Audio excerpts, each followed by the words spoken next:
পাঁশকুড়ায় আবাসের তালিকা থেকে বাদ, সিপিএম কর্মী হয় বাদ তালিকা থেকে। নাম বাদ জয়দেব দলুইয়ের, মাটির বাড়িতে বাস, তবুও নাম ওঠেনি আবাস তালিকায়। পাঁশকুড়া বিডিও অফিসের লিখিত অভিযোগ।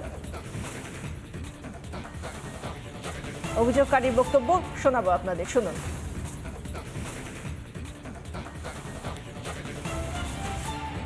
আমার লিস্টে নাম ছিল এবং আমাদের যে ঘর, আমি সিপিএম করি বলে আমাদের ঘর প্রধান সাহেব উনি বলে দিয়েছেন আপনার রেড কালি পড়ে গেছে। আমার এই নিয়ে আমরা তদন্ত করুন যে আমি আমার যোগ্যতা আমি ঘর পাচ্ছি কি না পাইনি। এবং এই জায়গায় আমাদের এই মারসড়া গ্রামে কয়েকটা ফ্যামিলি আমরা সিপিএম করি, তার জন্য ওনারা আমাদের নামগুলোকে বরস্তা করেছে, কেটে দিয়েছে। নাহলে এসা ঘর লিস্টি চলে এলো, নামে চলে এলো, এই তো ঘরের অবস্থা দেখতেছ।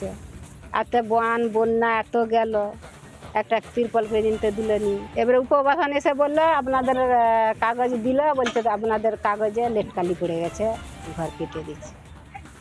তারা আবার উপন দিল যে কে করছে এইটা, আমার দিকে খোঁজ নিতে হবে। এবারে তারা খোঁজ নি কে করছে এইটা বলতে হবে। এবার আমি মিটিংয়ে যেতে পারিনি বলে হয়তো দেয়নি, যে মিয়া মানুষ ঘর করতে পারবে নি, ওকে কি ঘর দেবো, আমার ছেলে পুলের কেউ নেই, তিনটি নেই। আবাসে দুর্নীতির একের পর এক ছবি যখন সামনে আসছে, আমরা ডান দিকে দেখাচ্ছি কোন বাড়িতে, বা আপনি দেখতেই পাচ্ছেন যে কোন বাড়িতে এরা থাকেন যারা অভিযোগ করছেন।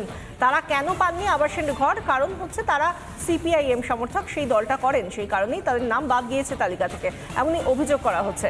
এই নিয়ে পাঁশকুড়া পঞ্চায়েত সমিতির সহসভাপতি সুজিত রায় তিনি কি বলছেন, এবং সেই সঙ্গে স্থানীয় সিপিএম নেতা শেখ ইব্রাহিম আলী তারা কি বলছেন, শুনুন। মাত্র সিপিএমের 5 জন সিপিএম করার অপরাধে জয়দেব দলুই, বিজলি দলুই সহ আরও কয়েকজন যারা সিপিএম করেন, তাদের তালিকায় নাম থাকা সত্ত্বেও গরিব মানুষ, মাটির বাড়ি, তাদের সমীক্ষা করে তাদের নাম বাদ দিয়ে দেওয়া হয়েছে। আমরা সিপিএম পার্টির পক্ষ থেকে ব্লক প্রশাসনের কাছে আমরা দাবি জানাচ্ছি যে পুনরায় সমীক্ষা করা হোক, যদি প্রকৃত প্রাপক থাকে তাদের নাম তালিকায় অন্তর্ভুক্ত করা হোক। আবাস যোজনা এখনো ফাইনাল লিস্ট বেরোয়নি। আবাস যোজনার যে লিস্টগুলো বেরিয়েছে সেগুলো ড্রাফট লিস্ট বেরিয়েছে। তো জয়দেব বাবু যদি মাটির বাড়িতে থেকে থাকেন, তাহলে জয়দেব বাবু যদি নাম বাদ যায়, ইনএলিজিবল থাকে, তাহলে জয়দেব বাবু বিডিওর কাছে আবেদন করতে পারেন, তাহলে আবার সার্ভে হবে। এবার যদি মাটির বাড়ি এবং পাকা বাড়ি থাকে, এবং যারা সার্ভে টিম গেছে তারা হয়তো পাকা বাড়িটা পেয়েছে, তাহলে কিন্তু তিনি বাড়ি পাবেন না। এখানে কোনো রাজনৈতিক দলের সমর্থক হওয়ার জন্য তার নাম বাদ গেছে, এই ধরনের যে অভিযোগ সেটা সম্পূর্ণভাবে ভিত্তিহীন। তিনি যদি ঘর পাওয়ার যোগ্য হন, ঘর পাবেন।